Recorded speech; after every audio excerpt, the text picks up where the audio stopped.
یہ بھی حکمت نہیں ہے کہ آپ دشمنوں سے یہود و نصارہ سے صف آ رہے ہیں اور آپس میں لڑنے لگ جائیں آپ، لہذا آپ کہیں یہ بھی ٹھیک، یہ بھی ٹھیک، یہ بھی ٹھیک، یہ بھی ٹھیک، وہ اپنی جگہ ٹھیک ہے، تم اپنی جگہ ٹھیک ہے، اس کے پاس بھی دلائل ہوں گے، آپ کے پاس بھی دلائل ہوں گے، سارے ہی ٹھیک ہیں جی، یہ تو کھچڑی پک گئی، پک گئی نا۔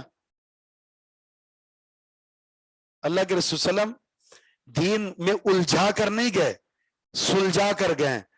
جس دین میں کنگھی کرنے کا طریقہ ہو، جس دین میں جوتا پہننے کا طریقہ ہو، جس دین میں طہارت کا طریقہ ہو، استنجا کرنے کا طریقہ ہو، تو عبادات کے معاملات میں وہاں پر مسلمانوں کو بے یار و مددگار کیسے چھوڑا جا سکتا ہے؟ یہ تو مطلب نافہمی والی بات ہے اور دین کو نہ سمجھنے والی بات ہے۔ دلیل مت سنا، یہ بھی کہتے ہیں تمہارا قرآن اور ہمارا قرآن اور، تمہاری حدیث اور ہماری حدیث اور۔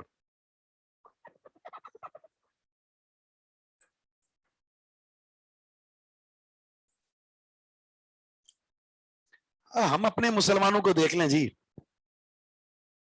ہم اپنے میں اپنی ذاتی بات کرتا ہوں، آپ اپنی ذاتی بات کو دیکھ لیں کہ ہم دین کو سمجھتے ہیں، آپ کے پاس دین کے بارے میں معلومات کتنی ہے؟ اگر عیسائی اور یہودی اور قادیانی رافضی خارجی صوفی دین پر اعتراض کر دے، آپ اس کا دفاع کیسے کریں گے؟ آپ کو اپنا موقع معلوم نہیں ہے۔ آپ اس طرح نماز پڑھتے ہیں، بتائیں یہ دکھائیں حدیث میں کہاں ہے؟ آپ کہتے ہیں میں پوچھ کے بتاؤں گا، اچھی بات ہے پوچھ کے بتائیں گے۔ آپ کیا بلا دلیل عمل کر رہے ہیں؟ آپ کو معلوم ہونا چاہیے 100% کہ میں یہ جو عمل کر رہا ہوں اس کی دلیل فلاں جگہ موجود ہے، وہ دلیل آپ کے ذہن میں ہو، تاکہ اگر کوئی باطل، کوئی کمزور یا جو عدم علم کی صورت میں آپ کے پاس آتا ہے تو آپ اس کو قائل کر سکیں۔ دلائل جو آپ کر رہے ہیں اس کے دلائل آپ کو معلوم ہونے چاہیے۔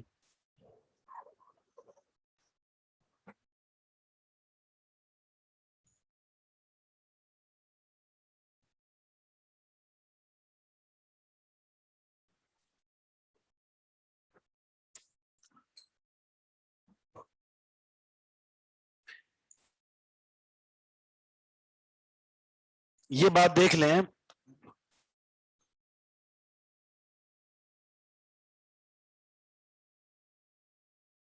نہیں بہت سارے منکرین حدیث الحمدللہ جب ان کو سمجھایا گیا وہ سمجھ گئے،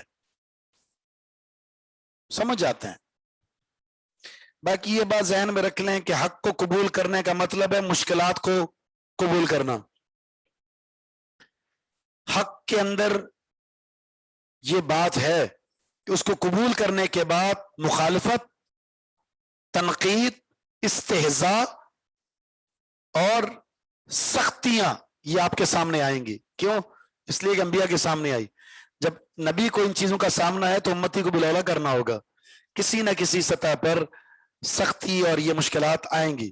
ہم یہ سمجھتے ہیں کہ دین اسلام پر عمل کر رہے ہیں، ہمارے لیے کوئی سختی نہیں آئے گی، تو پھر میرے اندر کمزوری ہے۔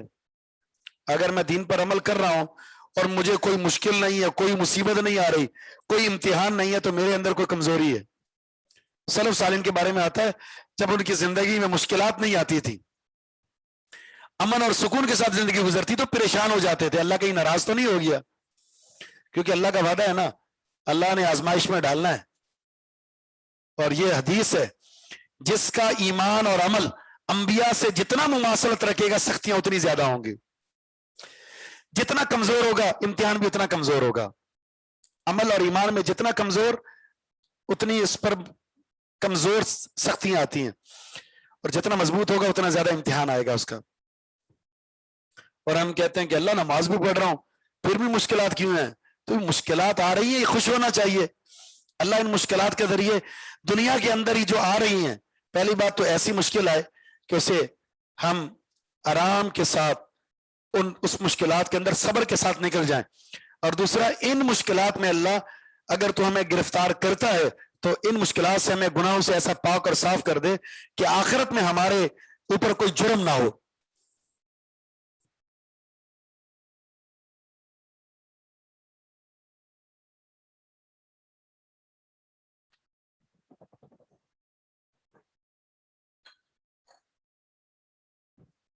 اللہ تعالیٰ آپ کو استقامت دے جی، استقامت دے۔ صحابہ پر بھی ایسا ہی دور آیا تھا، حق کو قبول کرنے کے بعد چھپ چھپ کر انہوں نے دین کا کام کیا ہے, چھپ چھپ کر عمل کیا ہے, سمجھا ہے دین کو. اس موقع پر اللہ سے استقامت کی دعا لازمی کرنی چاہیے. یا مقلب القلوب ثبت قلبی علی طاعتک اللہم انی اسألک الہدی والتقی والعفاف والغنی ربنا لا تزغ قلوبنا بعد اذ ہدیتنا وہب لنا من لدنک رحمہ انک انت الوہاب ربنا آتنا فی الدنیا حسنہ وفی الآخرۃ حسنہ وقنا عذاب النار. ان کو کثرت سے پڑھنا چاہیے.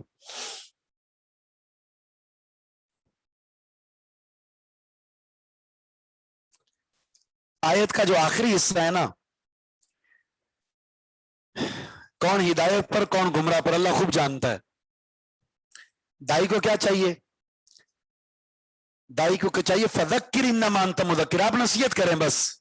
لست علیہم بمسیطر, داروغہ بنا کر نہیں بھیجے گئے کہ آپ تلوار پکڑ کر بیٹھ جائیں, چل بھئی گردن کاٹ دوں گا تو نماز پڑھ, نماز ایسے پڑھ. بالکل نہیں, آپ کا کام ہے صرف دلائل کی روشنی میں اس کی اصلاح کرنا. ہدایت پاتا ہے تو ٹھیک, ہدایت نہیں پاتا آپ بری ذمہ ہیں. کل قیامت کے دن اللہ کی عدالت میں ایسے انبیاء آئیں گے جن کی دعوت کو تسلیم کرنے والا کوئی ایک بھی نہیں تھا. کیا کہیں گے؟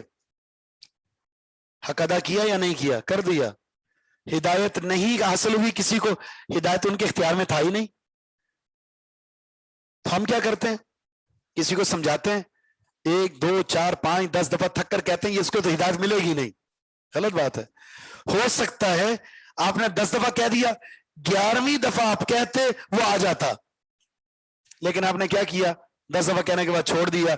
یعنی جس میدان میں داخل ہوئے تھے کامیابی 1 قدم کے فاصلے پر تھے, آپ واپس آ گئے. اس لیے پیچھے نہیں ہٹنا, استقامت کے ساتھ, مستقل مزاجی کے ساتھ اس مشن کو تھامے رکھنا ہے.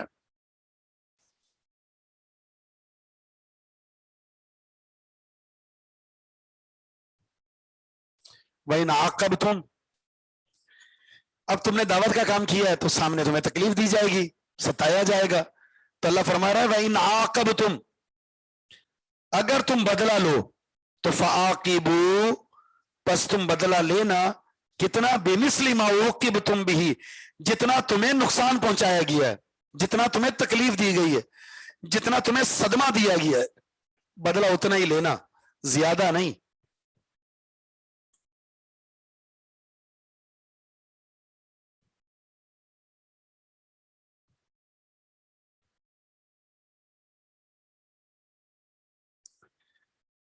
چھوڑ جاتے ہیں تو آپ اپنا دعوت بھلے چھوڑ کر چلے جائیں, تو آپ جس مشن پر گامزن ہے اس مشن پر قائم رہیں. کم از کم آپ کو ثواب تو ملتا رہے گا نا. دعوت میں یہ نہیں دیکھا جاتا کہ آپ نے کتنے افراد کو حق پر لے آئے, یہ نہیں دیکھا جاتا, بلکہ کیا دیکھا جاتا ہے آپ دعوت میں کتنے مخلص تھے اور آپ کی آواز کہاں تک گئی ہے, کس کس کو آپ نے دعوت دی ہے. بس آپ کی دعوت پہنچ گئی, حجت پوری ہو گئی, اللہ کی حجت آپ کے ذریعے تمام ہو گئی, آپ اپنے مشن میں کامیاب ہو گئے. نور الاسلام کی مثال بہت بڑی ہے, 950 سال تبلیغ کی ہے. کتنے افراد مسلمان ہوئے؟ چند افراد. بعض مفسرین نے لکھا ہے وہ 80 کے قریب تھے. ٹھیک ہے, تو اب 80-90 افراد, 100 سے کم افراد کا اسلام قبول کرنا 950 سال, کتنا بڑا صبر کیا ہوگا انہوں نے. وَلَئِن صَبَرْتُمْ, انتقام نہ لو, اگر تم صبر کر لو, بدلہ نہ لو, تمہیں صدمہ پہنچایا گیا, تمہیں تکلیف دی گئی, تم معاف کر دیتے ہو, صبر کرتے ہو. وَلَئِن صَبَرْتُمْ لَهُوَ خَيْرٌ لِلصَّابِرِينَ, یقیناً یہ صابرین کے لیے بہت بہتر ہے.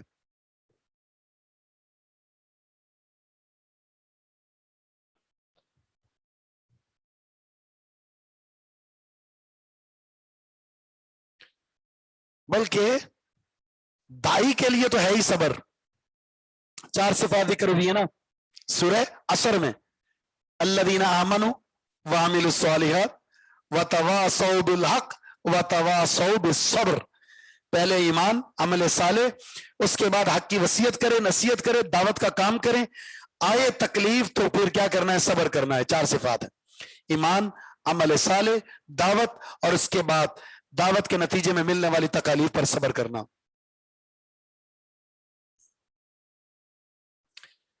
اللہ کے رسول صلی اللہ علیہ وسلم نے زندگی میں کبھی بھی آپ کو جتنے بھی نقصان اور تکلیف پہنچائی گئی، اپنی ذات کے لیے آپ نے کبھی انتقام نہیں لیا، اپنی ذات کے لیے۔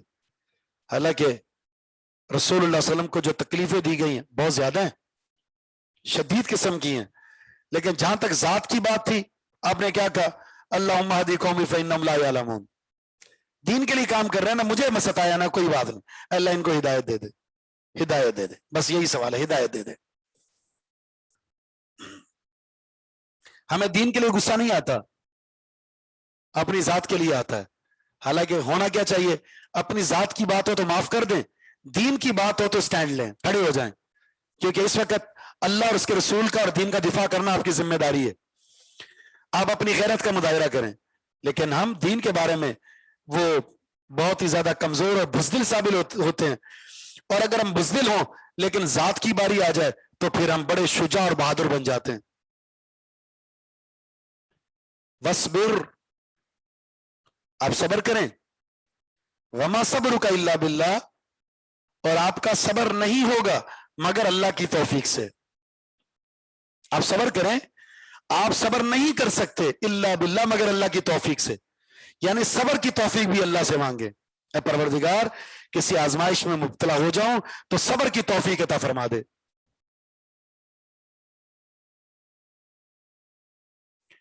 وَلَا تَحْزَنْ عَلَيْهِمْ، آپ ان کے حال پر غمزدہ نہ ہو، یہ آپ کو نقصان پہنچا رہے ہیں، صبر کیجئے، اسلام نہیں لا رہے تو غم مت کریں۔ اگر مشرکین مکہ اسلام قبول نہیں کریں تو غمزدہ نہ ہو۔ وَلَا تَكُوا، اور آپ مت ہو جائیے، فی ضیق، تنگی میں، مما یمکرون، ان کے مکر و فریب کی وجہ سے۔ یہ آپ کے خلاف چالیں چلتے ہیں، آپ کو کبھی ساحر، کبھی شاعر، کبھی کاہن، کبھی مجنون کہتے ہیں۔ ان کی باتیں سن کر دل کے اندر تنگی محسوس نہ کریں۔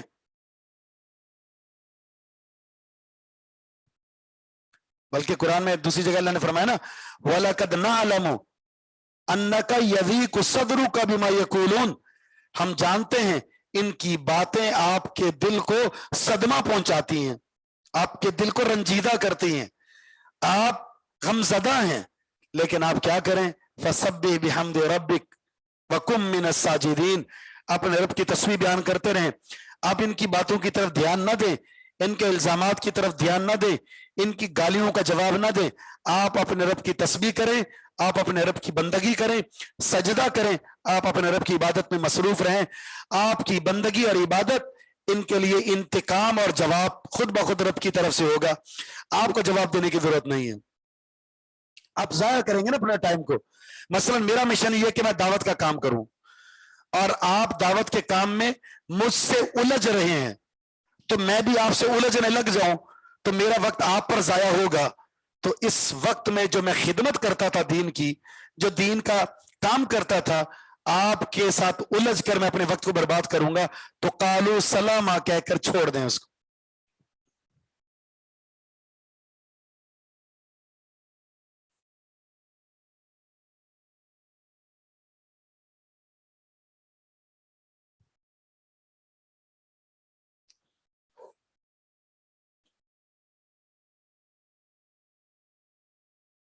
ولا تکو کا مطلب ہے آپ نہ ہو جائیے،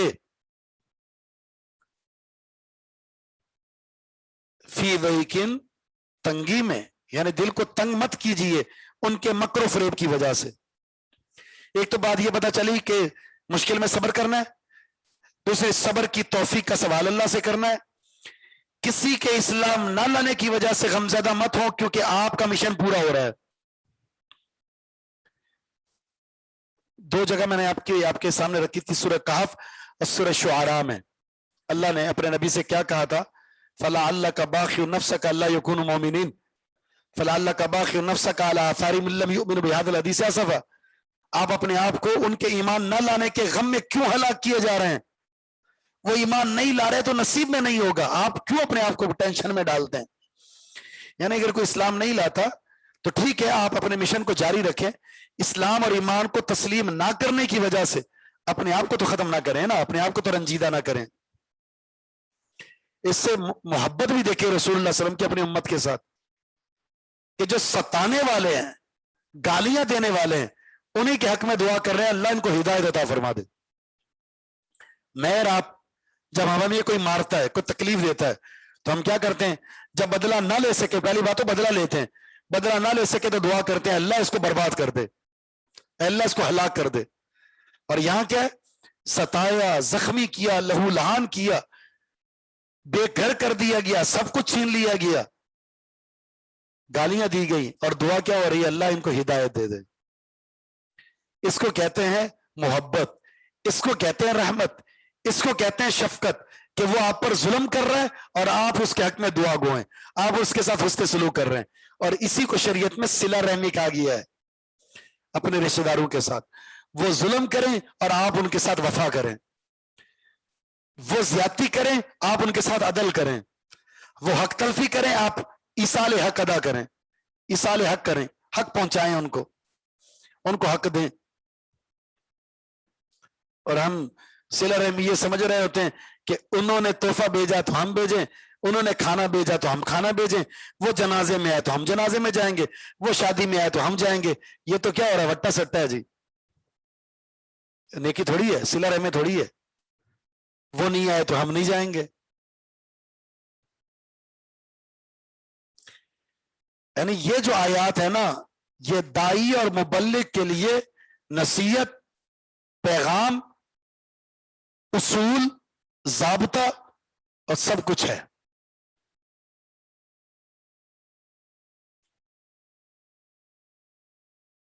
دائی کہتا ہے کہ میری قدر نہیں کی انہوں نے, تو آپ کو ان سے قدر کروانے کی کیا ضرورت ہے؟ وکان اللہ شاکرا علیما. اگر آپ اللہ کے لیے تو سب سے بڑا قدردان کون ہے؟ اللہ. اس کے لیے نکلے ہو تو وہ قدر کرے گا آپ کی. لیکن اگر آپ ذاتی مقاصد کے لیے ہیں تو پھر ظاہر ہے نہ اللہ سے قدر ملے گی نہ ان سے ملے گی.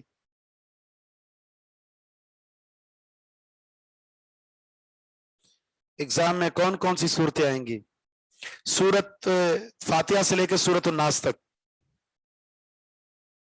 سورہ بقرہ, سورہ آل عمران, سورت النساء, سورہ رعد, سورہ یوسف, سورہ ابراہیم, سورہ نحل, سورہ ہجر, ساری انشاءاللہ. ٹھیک ہے.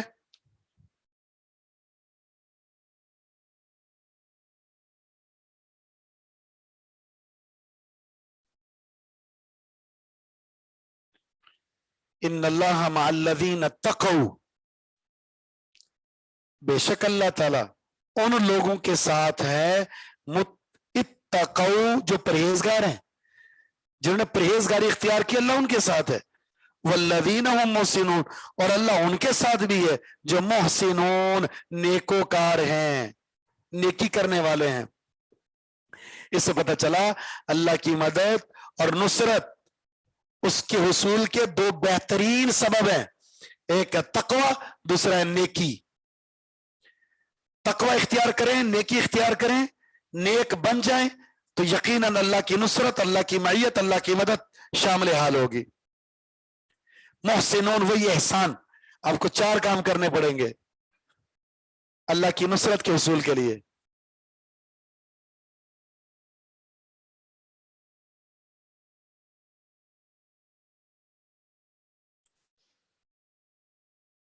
چار کام بتائے تھے نا, 4 معنی احسان کے کون کون سے ہیں؟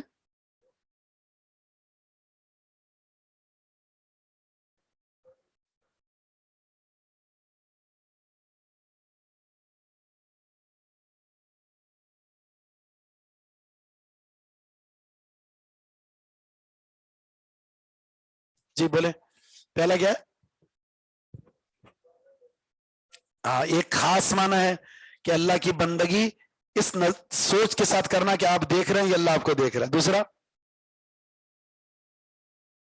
احسان اخلاص کے معنی میں ہے. تیسرا حسن کے ساتھ, خوبصورت طریقے سے. اور چوتھا تھا مطلق نیکی کے معنی میں ہے. یہ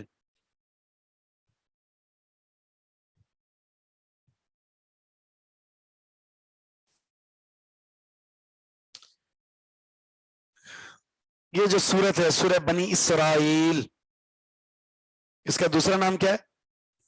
اسرا۔ اسرا کسے کہتے ہیں؟ رات کے زمینی سفر کو اسرا کہتے ہیں، ٹھیک۔ اس میں چونکہ ذکر ہے واقعہ معراج کا، اور واقعہ معراج دو حصوں پر مشتمل ہے، ایک حصہ بیت اللہ سے بیت المقدس، اس کو اسرا کہتے ہیں، اس کا ذکر یہاں پر ہے۔ دوسرا بیت المقدس سے آسمان کی طرف، اسے کیا کہہ رہے تھے؟ معراج۔ معراج کیوں کہتے ہیں؟ کیونکہ حدیث میں نبی علیہ السلام نے جو لفظ استعمال کیا وہ اوریجا بھی لفظ استعمال کیا ہے کہ مجھے لے جایا گیا، اسی سے معراج۔ اب اتنا مشہور ہے یہ کہ اس پورے کے پورے واقعہ کو کیا کہتے ہیں ہم؟ معراج۔ اسرا کا لفظ استعمال نہیں کرتے۔ یہ واقعہ کب ہوا؟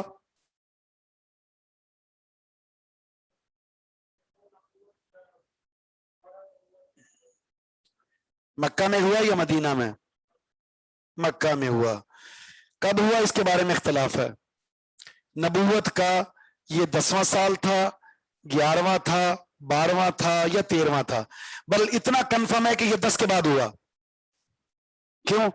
10 کو کس کا انتقال ہوا تھا؟ سیدہ ختیجہ رضی اللہ تعالیٰ عنہ۔ جب سیدہ ختیجہ کا انتقال ہوا اس وقت تک نماز فرض نہیں ہوئی تھی اور رسول اللہ صلی اللہ علیہ وسلم کی معراج نہیں ہوئی تھی۔ ابو طالب کا اور سیدہ ختیجہ کا انتقال ایک ہی سال، اس سال کا ایک نام ہے۔ یہ کیسے پتہ چلا؟ عام الحزن کہا جاتا ہے اس کو، غم والا سال۔ تو نبی علیہ السلام بہت ہی زیادہ رنجیدہ تھے۔ اس کے بعد اللہ تعالیٰ نے نبی علیہ الصلوۃ والسلام کو یہ مقام عطا فرما کر آپ کے ان غموں کا ازالہ فرمایا۔ اس لیے کسی نے کہا کہ وہ 11واں، کسی نے کہا 12واں، برل 10 سال کے بعد اور ہجرت سے پہلے 1 سال یا 2 سال پہلے ہجرت سے یہ ہوا۔ اس میں شعبے بھی تعلیم میں بھی محصور ہوئے۔ اچھا، اس میں جو ہے یہ بھی اختلاف ہے، بعض کہتے ہیں کہ یہ حالت نوم میں ہوا، یا کہتے ہیں کہ اللہ کے رسول کو نیند کی حالت میں لے جایا گیا۔ یہ بات بالکل باطل ہے۔ کیوں؟ اس لیے کہ اس میں جو اسرا کا ذکر ہے، اسرا زمینی سفر کو کہتے ہیں، اور رسول اللہ صلی اللہ علیہ وسلم کا باقاعدہ زمینی سفر یہ حدیث میں موجود ہے اور قرآن میں بھی یہ لفظ ذکر ہوا ہے۔ اور سب سے بڑی بات یہ ہے مشرکین مکہ کا انکار کرنا، یہ دلیل ہے اس بات کی۔ مشرکین مکہ کا ورنہ خواب میں تو آپ خود گھوم کر آ جاتے ہیں، دنیا جہاں گھوم کر آتے ہیں، آپ پتہ نہیں رات کو کہاں کہاں گھوم کر آتے ہیں۔ تو یہ تو خاصہ کیا ہوا رسول اللہ کا؟ کوئی خاصہ نہیں ہوا۔ پھر اس کا انکار تو بنتا ہی نہیں ہے نا۔ انکار تبھی بنتا جب آپ یہ دعویٰ کریں کہ میں رات کو اٹھا، گھر کے باہر گاڑی کھڑی ہوئی تھی، میں نے گاڑی کو اڑایا اور اڑا کر میں حیدرآباد پہنچا، اور وہاں سے پشاور سے اڑا کر اس کو لے کر آیا، سب دیکھ رہے تھے۔ تو پھر لوگ کیا کریں گے؟ اگر آپ کہیں میں سویا ہوا تھا یوں کر رہا تھا، پھر کہیں گے ہوتا ہے وہی ایسا، تو نے گاڑی اڑائی تو ہم تو پتہ نہیں کیا کچھ اڑا لیتے ہیں۔ اگر آپ حقیقت میں کہیں گے تو پھر بولیں گے پاگل ہو گیا یہ، ہے نا۔ مشرکین مکہ کو جب یہ پتا چلا، ابو بکر صدیق کے پاس آئے، کیا کہا؟ ایک شخص اگر یہ کہے کہ میں رات کے ایک وقت میں گیا بیت المقدس، وہاں سے آسمان گھوم کر آیا ہوں، آپ کیا کہیں گے؟ تو کہتے تسلیم نہیں کریں گے۔ فرمایا تمہارا نبی یہ کہتا ہے، کہتا تمہارا نبی، میرا نبی یہ کہتا ہے تو پھر تو میں تسلیم کرتا ہوں، واقعہ آپ گئے ہیں۔ اس لیے صدیق کہا جاتا ہے۔ لوگ جھٹلا رہے تھے، ابو بکر صدیق تصدیق کر رہے تھے۔ یہ جو سفر ہے نا مکہ سے بیت المقدس، جانوروں پر اس وقت 40 دن کا سفر تھا۔ یہ بیت اللہ سے بیت المقدس کا سفر اس وقت سواریوں پر کیا جاتا تھا، 40 دن لگتے تھے۔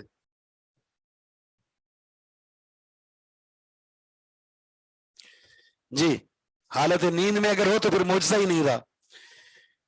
ایک تو یہ جسمانی حالت میں ہوا، حالت بیداری میں ہوا، ہجرت سے پہلے ہوا، 10 نبوت کے بعد ہوا، اور اس میں نبی علیہ السلام کو آسمانوں پر انبیاء سے، بیت المقدس میں بھی اور آسمانوں پر انبیاء سے ملاقات کروائی گئی، اور وہاں نبی علیہ السلام کو بنیادی طور پر 3 عظیم انعامات سے نوازا گیا: نماز، اور سورہ بقرہ کی آخری دو آیات، اور تیسرا اس امت کا ہر وہ شخص جو شرک نہیں کرے گا وہ معاف ہے۔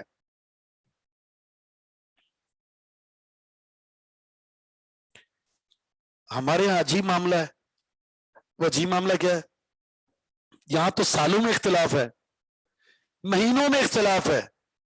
ہمارے ہاں تین کہہ رہا ہوں 27 رجب معراج کے لیے فکس ہے جی۔ پاکستانیوں کو پتہ چل گیا کہ 27 رجب کو معراج ہوئی، لیکن محدثین اور مورخین کو نہیں پتہ چل سکا۔ وہ کیا کہتے ہیں؟ اچھا 8:04 ہو گئے، ٹائم ہو گیا جی، بالکل بند کر دیتے ہیں جی۔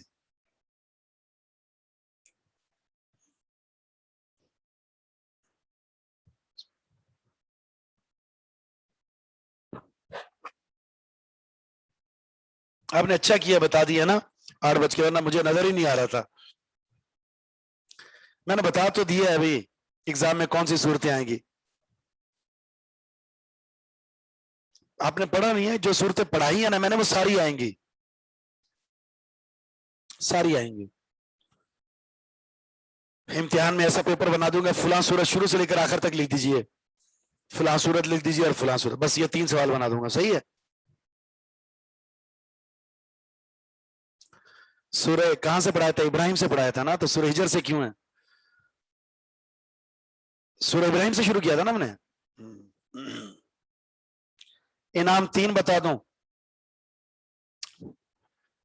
پہلا انعام تھا نماز، دوسرا تھا سورہ بقرہ کی آخری 2 آیات، اور تیسرا انعام تھا غفر لمن مات من امتی لا یشرک باللہ شیئا، اس امت کا ہر وہ فرد جو شرک نہیں کرے گا اس کی مغفرت۔